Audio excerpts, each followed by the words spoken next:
दमाणीनगर पूल डिसेंबर अखेर होणार पूर्ण. सोलापूरच्या अण्णाभाऊ साठे चौकाजवळील रेल्वे पुलाचे काम राष्ट्रीय महामार्ग विभागाकडून करण्यात येत आहे.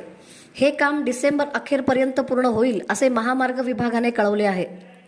सोलापूर रेल्वे विभागास माल वाहतुकीतून गेल्या वर्षात 352 कोटी रुपये उत्पन्न मिळाले.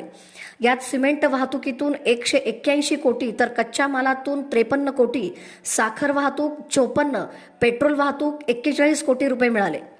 सोलापुरात बडोद्याहून 18 इंची पाईपलाईनने इंधन येत असून पाकणी येथून इतर ठिकाणी ते रेल्वेद्वारे पाठवत जात असल्याची माहिती योगेश पाटील यांनी दिली.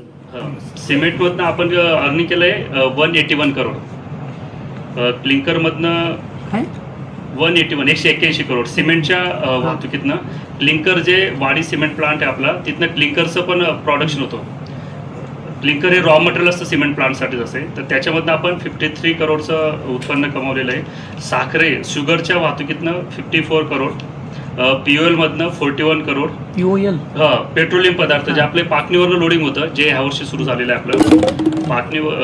पाकणीवरनं जवळपास आपण जानेवारीपर्यंत 277 रेकची वाहतूक केलेली आहे. त्याच्यातनं आपल्याला अर्निंग मिळालेलं आहे 41 करोड, 41 करोड. जॅगरीमधनं आपला उत्पन्न आहे. जॅगरी जे गुड बाय प्रॉडक्ट आहे आपलं शुगर केनचं असेल, जॅगरीच्या फॅक्टरी असतात बघा, इकडे लातूर धाराशिवला आहेत. त्याच्यातनं आपण 7 रेकमधनं जवळपास 2.7 करोड रुपयाचं उत्पन्न मिळालेलं आहे सोलापूर विभागाला. मोलॅसेसच्या वाहतुकीतनं 10 रेकचं आपण वाहतूक केलेली आहे, त्याच्यातनं 5.8 करोडचं अर्निंग मिळालेलं आहे. DOC आपण फार कमी रेक चालला, जे डी ऑइल केक असतात बघा, DOC जे लातूरकडं आपण लोडिंग करायचं, त्याचं 2च रेक झालेत असे, त्याचं 1 करोडचं अर्निंग आहे. आणि असं टोटल आणि आपली इंटरनल आमची काही मुवमेंट असते, जी खडी असते बॅलास्ट, तर त्याच्यातनं 12 करोड, असं 352 करोडचं आपलं उत्पन्न आहे. जे तुमचा एक प्रश्न होता, हो गेल्या वर्षभराची जानेवारी एंडिंग पर्यंतची आकडेवारी असेल.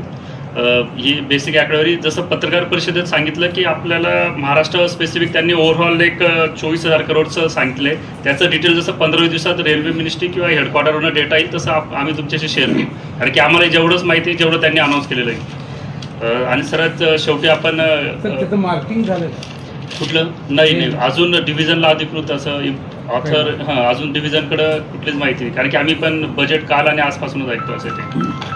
सर सोलापूरला थांबा असेल का हे काहीच सांगता येणार नाही अधिकृत प्रमाणे. म्हणजे आता त्यांनी बोलले त्यानंतरच आम्हाला कालपासूनच, कारण की रेल्वे बोर्ड लेवलचे प्रोजेक्ट असतात असे जे या अगोदर 2021 साली आपण DPR तयार केलं होतं याच्या अनुषंगाने हायस्पीड ट्रेन, त्याचे काय काम झालं? म्हणजे बघा विभागाकडं जे DPR वगैरे बनवतात, हेडक्वार्टर एक एजन्सी नेमत असते, थर्ड फोर्थ लाईन असेल, ज्याचं एक युनिट असतं, ज्याचं डिव्हिजनशी कामाशी कुठलाही संबंध नसतो असे, ते हेडक्वार्टर प्रोसेस करत असतं.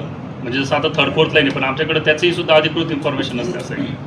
म्हणजे जेवढं त्यांनी सांगितलं, जसं आम्हाला माहिती मिळेल प्रेस नोट थ्रू आम्ही तुम्हाला कळवू असे. उलट आम्हाला पण उत्सुकता आहे की कुठल्या मार्गात जाईल. त्याच्यासाठी विचारलं 6 वर्षात जर DPR झालं नसतं तर हे किती वर्षात होणार आपला? नाही हे बघा, त्याचं मला नाही वाटत त्याचं अगोदर 5-6 वर्षापूर्वी आलं, पण आता जेवढं 7 प्रोजेक्ट त्यांनी अनाऊन्स केलेले आहेत, मला वाटतं मी ते कोणाच्या तरी याच्यावर टाकलेले आहेत, जे 7 प्रोजेक्ट त्यांनी सांगितले आता बुलेट ट्रेनची किंवा हायस्पीड कॉरिडॉरचे असेल, ते अधिकृत इन्फॉर्मेशन तुम्ही हे करू शकता असेल. त्याच्यामध्ये त्यांचं कसं म्हणणं आहे देशामध्ये